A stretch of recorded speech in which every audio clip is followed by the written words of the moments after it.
Good afternoon, everyone, and welcome to the Pipe Report. So you see this top breaking news right here. Federal Reserve raises interest rates for the second time this year. I think I'm going to cover that in a separate video. This was actually going to be my first video, but I figured I'd go over some of the things regarding the whole Trump and Kim summit to kind of give you my perspective of it. And if it's good, if it's bad, if those on the left are freaking out over it, saying this is horrible. People like Ben Shapiro, who I like, by the way, but people like Ben Shapiro comparing Kim Jong-un to Hitler and saying that is insane that we have two flags next to each other. It'd be like putting an American flag next to a Nazi flag. Yet, even though we've been doing this for years, this is part of diplomacy, working with people that we may find morally reprehensible, but we suck it up because we are a country. And a country is not a good country if all they care about is war. So I vehemently disagree with Ben Shapiro on that. We should want to work with other nations. This includes North Korea. Yes, this includes Russia. Remember back during the Cold War when people started becoming more compatible with the likes of Russia, at that time the Soviet Union. Nobody cared then. People were excited over it, especially those on the left. Those in the Democratic Party had no issue whatsoever working with the Soviet Union. They wanted to bring peace to these two countries, the US and Soviet Union. Nowadays, people freak out more about working with Russia, not that they are Russia and no longer Soviet Union.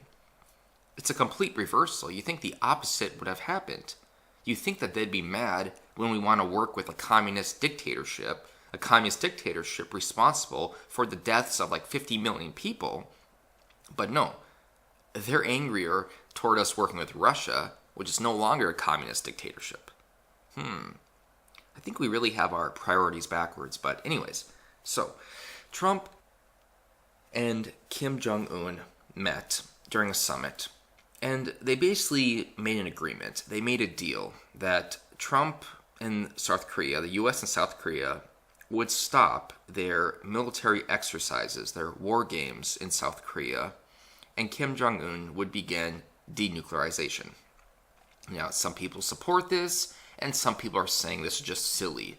I read one person, I forgot his name, like something Palmer, the Palmer Report, I think his website was, and he was saying that Kim Jong-un played Trump for a fool, made him fool of him, haha.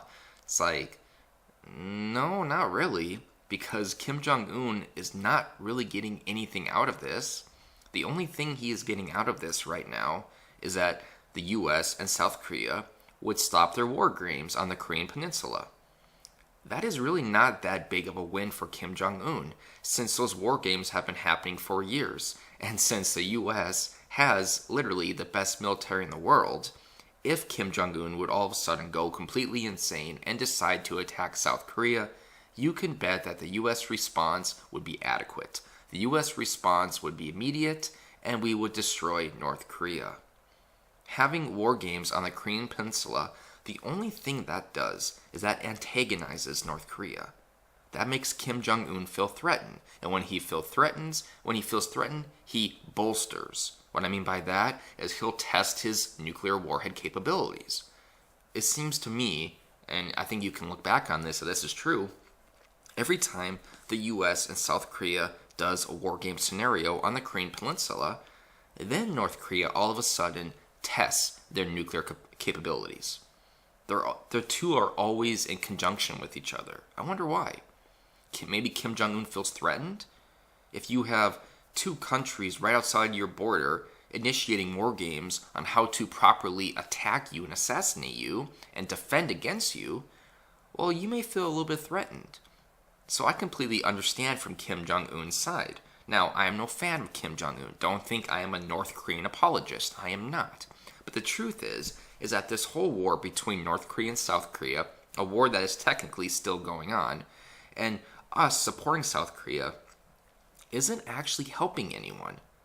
It's not helping ties at all. It would be a lot better for everyone if the two can get along.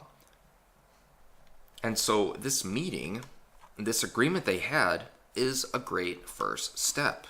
Now, a lot of people are criticizing it, saying, well, there's no confirmation in this deal, meaning there's no way to confirm that Kim Jong-un is indeed denuclearizing.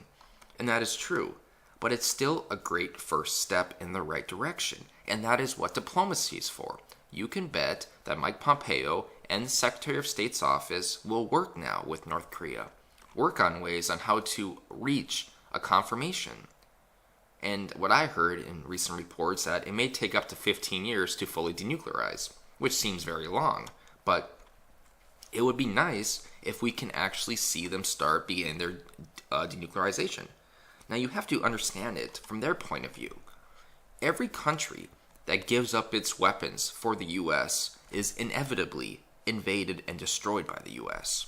Look at Libya. Gaddafi gave up his weapons, and then right away we attack them. Syria. I mean, whenever the U.S. says, give up your weapons, and then we attack them, that makes it hard for other nations to actually believe us. So to that regard, I understand Kim Jong-un not wanting to give up his weapons, because they are the only things that are protecting him.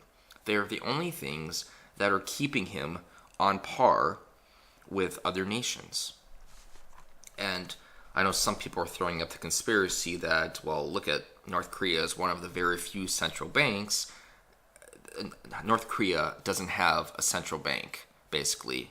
And all the countries that don't have central banks are usually attacked by the U.S. and Israel. I know that's a conspiracy going up, and I won't get into that, but it's kind of just interesting to note too. But this is a good first step. And yes, this agreement they both signed, it's mostly just bluster. It's mostly just, yes, we will work together now. We will work and try to become allies. That's all there is. There's really nothing in the agreement that is going to guarantee Kim Jong-un actually gives up his nukes. But the sentiment is pretty powerful nonetheless. For the first time in decades, the U.S. president met with the North Korean dictator. For the first time in decades. This is a great first step, but there's going to need to be diplomacy. The State Department is going to have to work now with North Korea. They're going to have to find a way to basically make sure that these nukes are being destroyed. But to that regard, like I said earlier, it would not surprise me at all if Kim Jong-un wants to keep a few nukes. I would understand that, just based on past transgressions by the U.S. whenever a country decides to give up its weapons. Whenever they do, we attack them. So I understand if Kim Jong-un doesn't want to give up his full nuclear arsenal. I think many other countries agree with that too, or they at least understand that. But this is good. This is good. I don't see how people can be so petty over this.